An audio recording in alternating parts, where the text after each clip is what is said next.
आप सभी को नमस्कार है। बहुत बहुत स्वागत करती हूँ आप सभी का कक्षा 10 की हिंदी की ऑनलाइन क्लास के अंदर। हिंदी में पाठ जो है 13 महावीर प्रसाद द्विवेदी जी का लिखा हुआ पाठ का नाम है स्त्री शिक्षा के विरोधी कुतर्कों का खंडन। की जो लोग स्त्री शिक्षा के बारे में जो है अपने दलीलें देते हैं, अपने कुतर्क देते हैं, उनका खंडन है उन्होंने जो है लेखक ने इस पाठ के माध्यम से किया है। और उन्होंने स्त्री शिक्षा पर अपनी सहमति जताई कि हर स्त्री को पढ़ा लिखा होना चाहिए। तो हमने इसके प्रथम भाग में महावीर प्रसाद द्विवेदी जी का जीवन परिचय पढ़ा। उसके बाद द्वितीय भाग में हमने जो है पाठ परिचय और जो है और गद्यांश पढ़ा। और आज हम जो है तृतीय भाग पढ़ेंगे इसका। और इसमें हम जो पुस्तक के पाठ के अकॉर्डिंग या पुस्तक के पाठ में जो तीसरा गद्यांश है इसका या तीसरा भाग है वो हम इसमें समझेंगे। देखिए, आचार्य ये कह रहे हैं कि जिस समय आचार्यों ने नाट्यशास्त्र संबंधी नियम बनाए थे उस समय सर्वसाधारण की भाषा संस्कृत नहीं थी। यानी कि जब नाट्यशास्त्र या साहित्य लेखन के नियम जब बनाए थे तो उस समय जो है जनसाधारण की भाषा संस्कृत नहीं थी, बल्कि संस्कृत कुछ ही लोगों की भाषा थी। कुछ चुने हुए लोग ही संस्कृत बोलते थे या उन्हीं को वो संस्कृत आती थी। और जो संस्कृत बोलते थे वो अपने आप को बहुत ज़्यादा प्रकांड या विद्वान मानते थे। और उस समय उन्होंने उस जनसाधारण की भाषा यानी इसी से उन्होंने उनकी भाषा संस्कृत और दूसरे लोगों और स्त्रियों की भाषा प्राकृत रखने का नियम कर लिया कि उस समय उन्होंने अपनी संस्कृत भाषा के अनुसार दूसरे लोगों की भाषा या जो है जनसाधारण की भाषा को उन्होंने जो है उस समय की भाषा या प्राकृत कह सकते हैं, स्थानीय भाषा वो मान लिया। और साथ ही साथ स्त्रियों की भाषा को भी उन्होंने प्राकृत रखने का नियम है वो बना लिया। तो इस प्रकार से जब नाट्यशास्त्र अर्थात साहित्य रचना के नियम बनाए थे तो वो इन विद्वानों ने अपने संस्कृत के अनुसार बनाए थे। और ये नियम है वो उन्होंने अपनी सुविधा के लिए बनाए थे और उसी के अनुसार उन्होंने स्त्रियों और जनसाधारण की भाषा को प्राकृत भाषा में बनाए रखा। पुराने ज़माने में स्त्रियों के लिए कोई विश्वविद्यालय नहीं था। यानी पुराने ज़माने में स्त्रियों के लिए कोई विश्वविद्यालय नहीं था। फिर नियमबद्ध प्रणाली का उल्लेख आदि पुराणों में न मिले तो क्या आश्चर्य।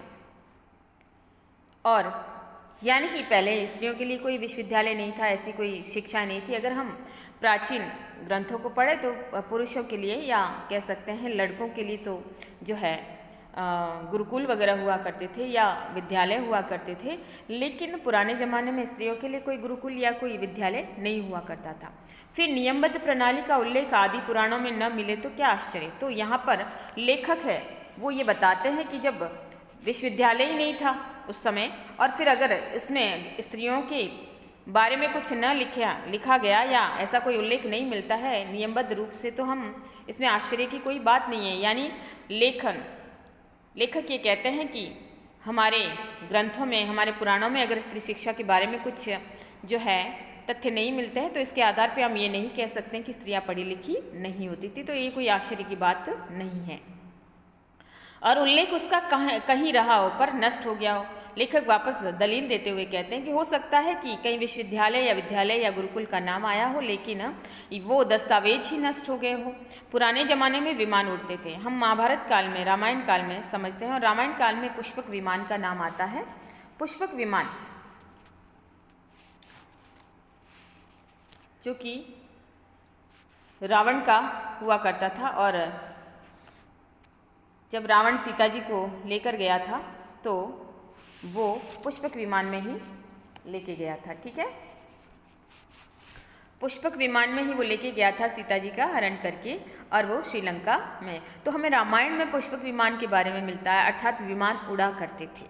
तो क्या पुष्पक विमान, अब लेखक ये कह रहे हैं कि पुराने ज़माने में विमान उड़ते थे, बताइए उनकी बनाने की विद्या सिखाने वाला कोई शास्त्र है कि वो विमान कैसे बनाया गया था? क्या उसके बारे में कोई किताब मिलती है, कोई शास्त्र मिलता है? यानी कि पुराने दस्तावेज नष्ट हो गए, उनके बारे में कोई हमें जानकारी नहीं है। बड़े बड़े जहाज़ों पर सवार होकर लोग द्वीपांतरों को जाते थे। द्वीपांतरों अर्थात देश विदेशों को जाते थे, कई टापुओं पर जाते थे। तो दिखाइए जहाज़ बनाने की कोई नियमबद्ध प्रणाली के दर्शक ग्रंथ कि जहाज़ बनाने की कोई नियमबद्ध प्रणाली बताओ या ऐसा कोई ग्रंथ बताओ जिसमें इस प्रकार की विद्या सीखने के बारे में कुछ लिखा गया हो या दीपांतरों के बारे में कोई बताया गया हो, यानी किसी का उल्लेख नहीं मिलता है या इस प्रकार की विद्याओं का उल्लेख शास्त्रों में नहीं मिलता, तो हम इस पद्धति को गलत नहीं मान सकते कि पुराने लोग यात्राएं नहीं करते थे, पुराने लोग या पुराने समय में विमान नहीं उड़ते थे। जब हम इन चीज़ों को नहीं मान सकते तो हम कैसे मान लें कि पुराने समय में स्त्रियों के लिए पढ़ने लिखने की कोई व्यवस्था नहीं थी। पुराणादि में विमानों और जहाज़ों द्वारा की गई यात्राओं के हवाले देखकर उनका अस्तित्व तो हम बड़े गर्व से स्वीकार करते हैं कि हम जब हमारे धार्मिक ग्रंथों को पढ़ते हैं या कई पौराणिक ग्रंथों को पढ़ते हैं तो हम बड़े प्रसन्न हो जाते हैं, हम अपने गौरवान्वित होते हैं और गर्व से स्वीकार करते हैं कि पुराने ज़माने में ऐसा होता था, वैसा होता था, विमान उड़ते थे, जहाज है देश विदेशों को जाते थे, दीपांतरों की यात्रा करते थे। परंतु पुराने ग्रंथों में अनेक प्रगल्भ पंडिताओं के नामोल्लेख देखकर भी कुछ लोग भारत की तत्कालीन स्त्रियों को मूर्ख, अपढ़ और गंवार बताते हैं। लेखक यहाँ कहता है कि पुराने समय में ऐसी कई प्रतिभावान पंडिताओं, यानी ये स्त्रियाँ थी जो विद्वान थी, विदुषी स्त्रियाँ थी, और कई इनके नाम आते हैं ग्रंथों के अंदर, पुराणों के अंदर, वेदों के अंदर। तो ऐसी प्रतिभावान स्त्रियों को देखकर, जो कि महान विदुषी स्त्रियाँ होती थी, उनके नामों को देखकर भी जो है आज भी ऐसे लोग हैं भारत के अंदर जो कि वो स्त्रियों को, तत्कालीन स्त्रियों को मूर्ख, अपढ़ और गंवार बताते हैं। यहाँ पे लेखक ये कहते हैं कि वो लोग हैं, उनकी मानसिकता क्या है, संकीर्ण मानसिकता है, छोटी सोच है और उनके मन में स्त्रियों के प्रति सम्मान का भाव नहीं है, इसलिए वो स्त्रियों के बारे में ऐसी फालतू की बातें करते हैं।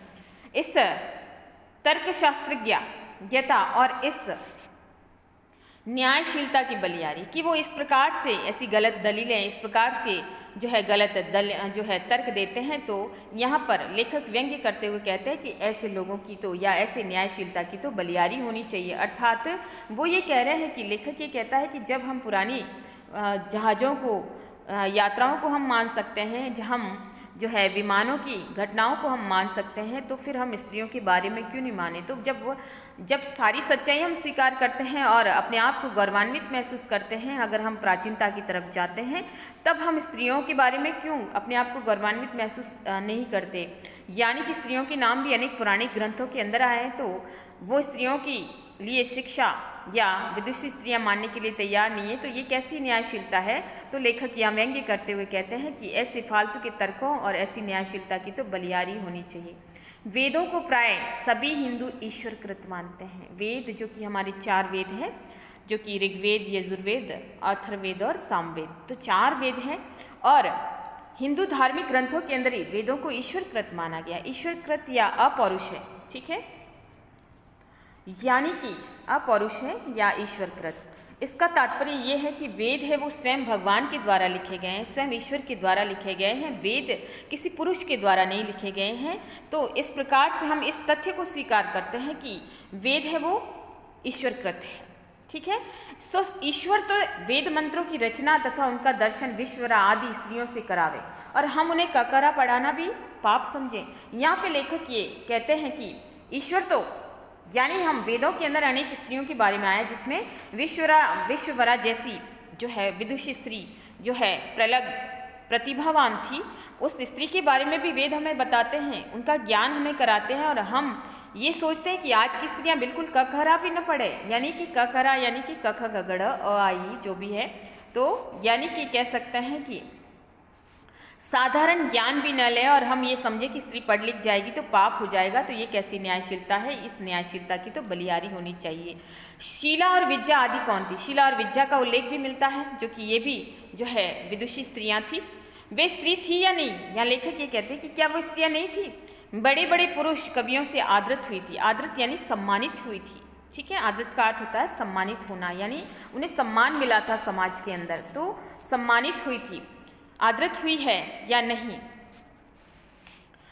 शागंधर पद्धति में उनकी कविता के नमूने हैं या नहीं, यानी इस पद्धति में उनकी कविताओं के बारे में मिलता है कि ये ऐसी स्त्रियां थी जो प्रगल्भ प्रतिभावान थी और उस समय समाज में उन्हें आदर दिया गया था। उनकी कविताएं जो है को देखकर पुरुषों ने उस समय के पुरुषों ने उनको सम्मान दिया था, उनको आदर दिया था, और उसका विवरण हमें शाकंदर पद्धति के अंदर मिलता है। लेखक ये कहते हैं कि उसके अंदर उन स्त्रियों की कविताओं के नमूने हैं कि वो किस प्रकार से सुंदर तरीके से काव्य रचनाएं करती थी। बौद्ध ग्रंथ त्रिपिटक जो है बौद्ध ग्रंथ है, भगवान बुद्ध के बारे में लिखे गए हैं। त्रिपिटक, पिटक यानी टोकरियाँ या गुच्छा या फिर कह सकते हैं बास्केट्स।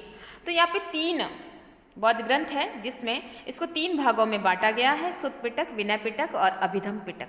ठीक है, अब इन तीनों में जो है अलग अलग नियमावली है कि एक में जो है जो साधु संतों के नियम है, एक में भगवान बुद्ध ने जो शिक्षाएं दी थी उस शिक्षाओं के बारे में, यानी कि जो सुत्त पिटक है वो उसमें भगवान बुद्ध ने जो भी अपनी शिक्षाएं वगैरह दी थी जनसाधारण को, या शिक्षा के जो नियम है उसके बारे में सुत्त पिटक में लिखा गया है। विनय पिटक के अंदर जो बौद्ध समूह के जो साधु वगैरह होते थे उनके नियम होते थे कि वो अगर विहार के अंदर रहते हैं तो उन्हें किन नियमों की पालना करनी होगी, तो उस नियमों को उसके अंदर उतारा गया है। और अभिधम पिटक के अंदर जो है नैतिक शिक्षाओं का ज्ञान है उसमें दिया गया है कि किस प्रकार से हमें नीति पर चलना चाहिए, हमें जो है नीति का पालन करना चाहिए, तो उसके अंदर ये सारा कुछ लिखा गया है। तो बौद्ध ग्रंथ त्रिपिटक के अंतर्गत थैरी गाथा वो विदुषी स्त्रियाँ, जिसमें जो थेरिया यानी जो साधारण स्त्रियों से बाद में जब उन्हें ज्ञान की प्राप्ति हो जाती थी और उन्हें ईश्वर का ज्ञान हो जाता था,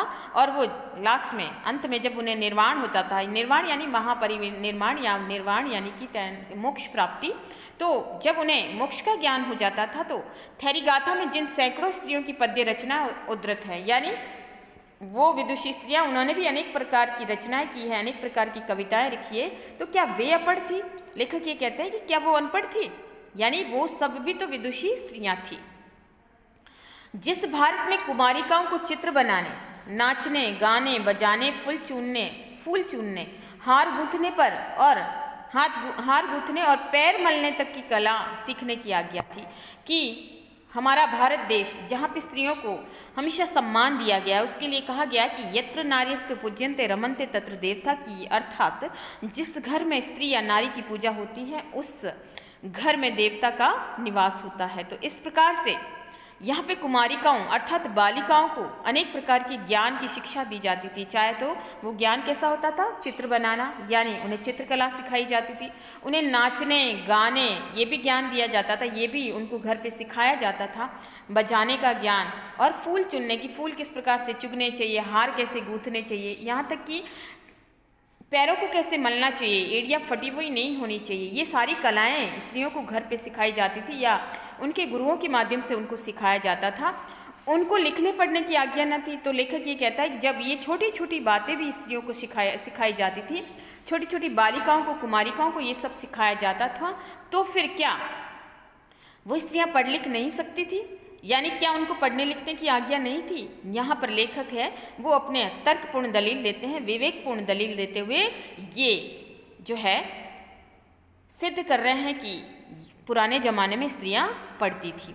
कौन विज्ञ ऐसी बात मुख से निकालेगा? विज्ञ यानी कौन विद्वान ऐसा इस बात को अस्वीकार करेगा कि पुराने समय में स्त्रियां नहीं पढ़ती थी? और कोई निकाले तो भी मानेगा कौन? यानी जब हम इन छोटी छोटी कलाओं को सीखने की जब स्त्रियों को आज्ञा थी, तो लेखक ये कहते हैं कि कोई भी विद्वान पुरुष तो ऐसी बात है अपने मुँह से निकालेगा नहीं, और अगर कोई ना समझ ऐसी बात निकाल भी ले तो इसको कोई मानने वाला नहीं है। जो सच्चा, जो स्त्रियों के लिए प्रेरक होगा, जो स्त्रियों को पढ़ाने लिखाने के लिए जो है सहमति देता होगा या उनके समर्थन में होगा, तो ऐसे में कोई व्यक्ति ऐसा नहीं होगा कि वो इस चीज़ को स्वीकार कर ले कि पुराने ज़माने में स्त्रियों को नहीं पढ़ाया जाता था।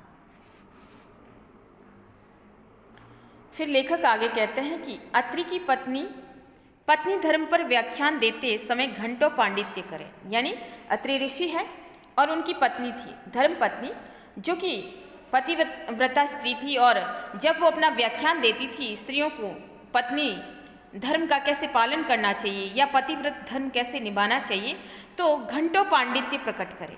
वो अपना पांडित्य यानी जब वो बोलने बैठती थी, व्याख्यान देने बैठती थी, तो वो घंटों इस पर अपना व्याख्यान दे देती थी। गार्गी बड़े बड़े ब्रह्मवादियों को हरा दे। ब्रह्मवादी यानी कि जिन्हें आत्मा परमात्मा का सारा ज्ञान हो, जो कि दार्शनिक हो, लेकिन गार्गी एक ऐसी विदुषी स्त्री थी जो कि ऐसे लोगों को जो कि पूरी तरह से विद्वान थे उनको भी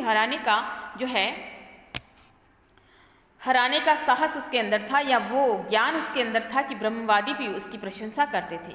मंडन मिश्र की सधर्मचारिणी शंकराचार्य के छक्के छुड़ा दे, यानी मंडन मिश्र की पत्नी थी जिनका नाम नहीं आया है, तो वो भी ऐसी विदुषी स्त्री थी कि शंकराचार्य भी उनके आगे हार मान बैठे थे। अर्थात यहाँ पे उन स्त्रियों की बात की जा रही है कि जो पढ़ी लिखी थी या विदुषी स्त्रियां थी जिन्होंने अच्छे अच्छे पुरुषों के छक्के छुड़ा दिए, यानी उन्होंने अपने विदुषीपन या कह सकते हैं ज्ञान के आधार पे ब्रह्मवादियों को हरा दिया। घंटों पत्नी धर्म पर अपना व्याख्यान दे दिया और शंकराचार्य के छक्के भी छुड़ा दिए। गजब! लेखक ये कहता है कि कितनी अद्भुत बात है, गजब की बात है, इससे अधिक भयंकर बात तो और क्या हो सकेगी। लेखक ये कहता है कि इससे ज़्यादा तो अब क्या दलील दी जाए कि ये ऐसी ऐसी स्त्रियां हैं वो भारतीय समाज में हैं, जिन्होंने जन्म लिया है वो कोई साधारण स्त्रियां नहीं थी, बल्कि वो विदुषी स्त्रियां थी और ऐसी स्त्रियां थी जो पढ़ी लिखी थी और विद्वान भी उनके आगे उनको सम्मान देती थी, उनके आगे नतमस्तक हो जाते थे। ये सब पापी पढ़ने का अपराध है, कि लेखक ये कहता है कि ये सब पापी पढ़ने का अपराध है।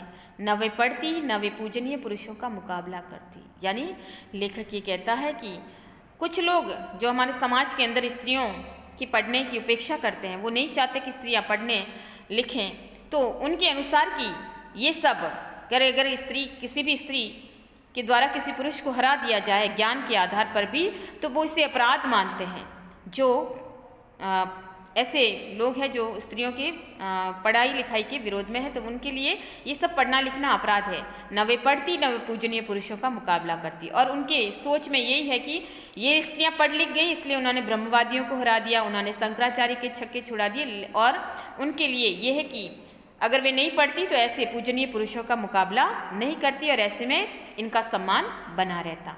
ये सारा दुराचार स्त्रियों को पढ़ाने का ही कुफल है। लेखक ये कह रहे हैं कि ये जो लोग हैं जो स्त्रियों को पढ़ाने लिखाने के विरोधी है, वो ये कहते हैं कि उनके अनुसार स्त्रियों को पढ़ाना क्या है, ये दुराचार है, क्योंकि स्त्रियां पढ़ेगी तो कई विद्वान पुरुषों को हरा देगी जो कि अपनी तर्क बुद्धि विवेक के आधार पे, अपने ज्ञान के आधार पे, और इस प्रकार से उनके अनुसार ये ठीक नहीं है जो स्त्रियों को पढ़ाने लिखाने के विरोधी है। समझे, स्त्रियों के लिए पढ़ना कालकूट और पुरुषों के लिए पीयूष का घूंट। यानी लेखक ये कहते हैं कि स्त्रियां अगर पढ़ लिख जाए तो वो जहर के समान है, और पुरुष अगर पढ़ लिख जाए तो वो अमृत का घूंट है, पीयूष का घूंट। ये प्रश्न पूछा जा सकता है आपको कि स्त्रियों के लिए पढ़ना कालकूट और पुरुषों के लिए पीयूष का घूंट, ये वाक्य किस में दिया गया है या इसके अंदर क्या बात है वो समझाई जा रही है। तो यहाँ पर यही बताना है कि जो लोग स्त्री शिक्षा के विरोधी है वो स्त्रियों के पढ़ने को अच्छा नहीं मानते हैं, जहर के समान मानते हैं, क्योंकि स्त्रियां पढ़ लिख जाएगी तो वो पूजनीय पुरुषों का मुकाबला करेगी, उनका अपमान करेगी,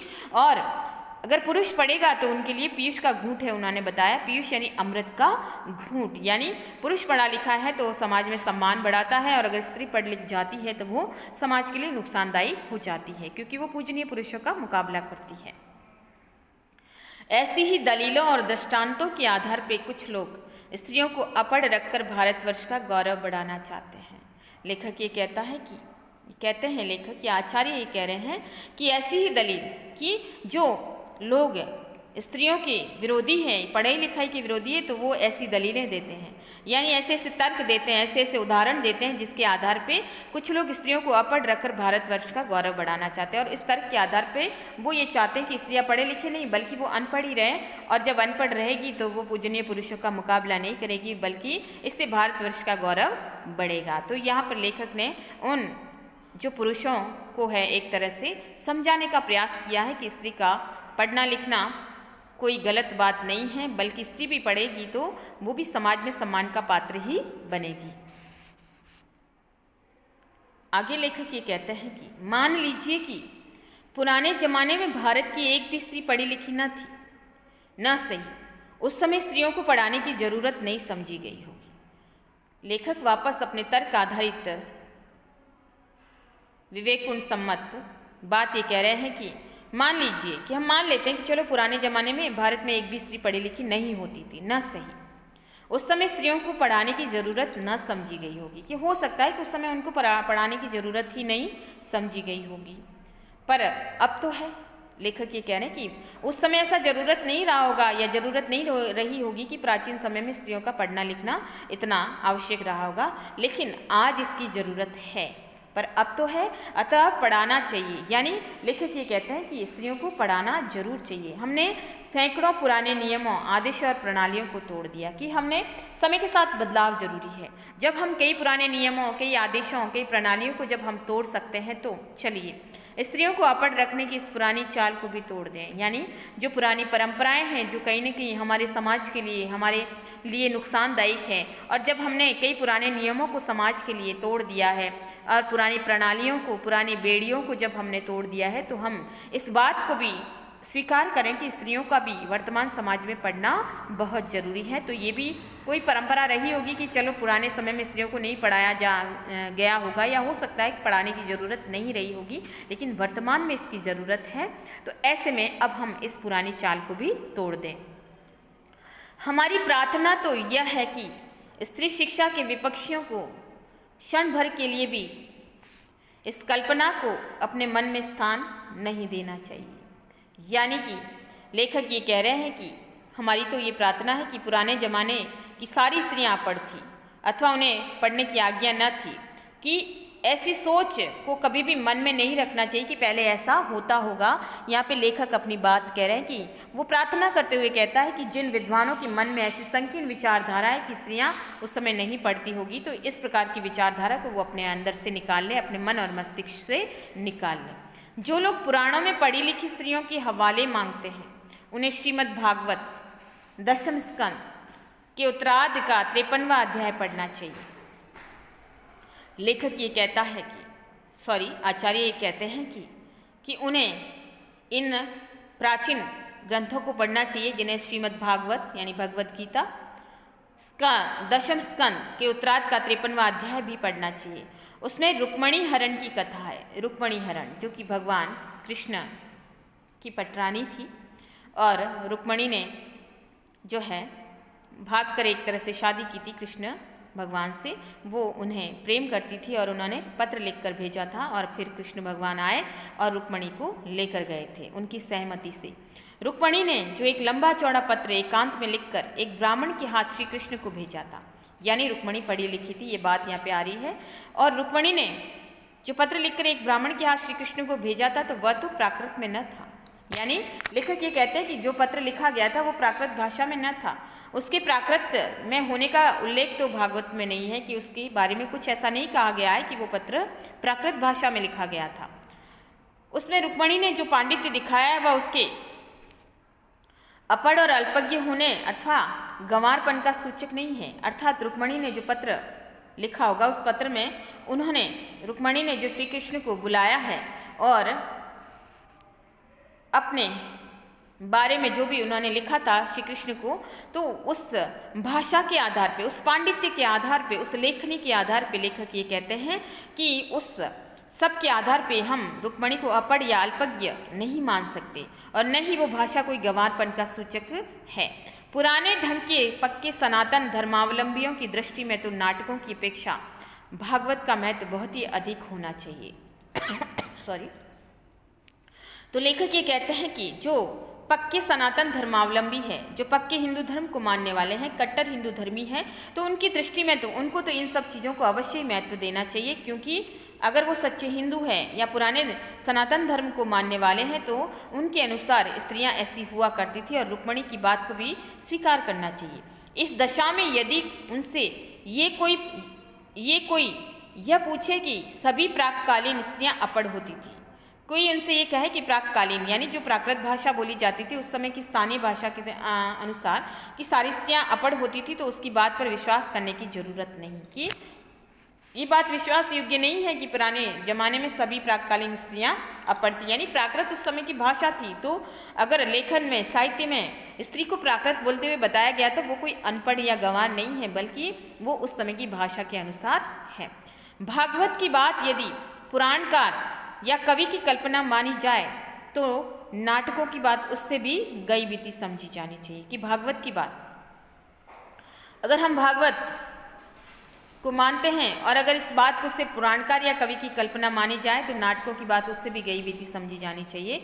तो यानी कि अगर हम इस बात को स्वीकार करें कि पुराने ज़माने में ये सारी बातें गलत होगी या किसी लेखक की या कवि की कल्पना होगी, तो हमें पुरानी और भी बातें जो नाट्य शास्त्र के नियम हैं, नाटक में जो भी कई बातें कही गई है, तो उसको भी हमें सत्य नहीं मानना चाहिए। तभी इस प्रकार से लेखक है वो स्त्री शिक्षा के बारे में अपने विवेकपूर्ण तर्क देते हैं और वो ये कहते हैं कि पुराने ज़माने में स्त्रियां पढ़ी लिखी हुआ करती थी, भले ही उसका कोई दस्तावेज न हो, लिखित प्रमाण न हो, लेकिन ऐसे कई उन्होंने उदाहरण दिए हैं, ऐसे कई दृष्टांत दिए हैं जिसके आधार पे स्त्रियां विदुषी होती थी, जो है परम विदुषी नारियां, जिन्होंने जो है समाज में बहुत कुछ अपना ज्ञान है वो बांटा था। बहुत सारे पूजनीय पुरुषों के लिए वो पूजनीय या कह सकते हैं सम्मान का प्रतीक बनी। समाज में पुरुषों के माध्यम से उन्हें सम्मान दिया जाता था और यहीं से यत्र नार्यस्तु पूज्यन्ते रमन्ते तत्र देवता वाली जो है कह सकते हैं पंक्तियां हैं वो प्रसिद्ध हुई, क्योंकि उस समय भारतवर्ष के अंदर ऐसी विदुषी नारियों को पूजा जाता था, नारी के प्रति सम्मान का भाव था। तो यहाँ पे लेखक ये कहते हैं कि अगर इस प्रकार की दलीलें कुछ जो है संकीर्ण विचारधारा के पंडित इस प्रकार की दलीलें देते हैं तो उन दलीलों को स्वीकार नहीं करना चाहिए, उन दलीलों को नहीं मानना चाहिए। यही बात लेखक ने जो है आचार्य जो है महावीर प्रसाद द्विवेदी जी ने इन गद्यांशों के अंदर समझाने का प्रयास किया है। धन्यवाद।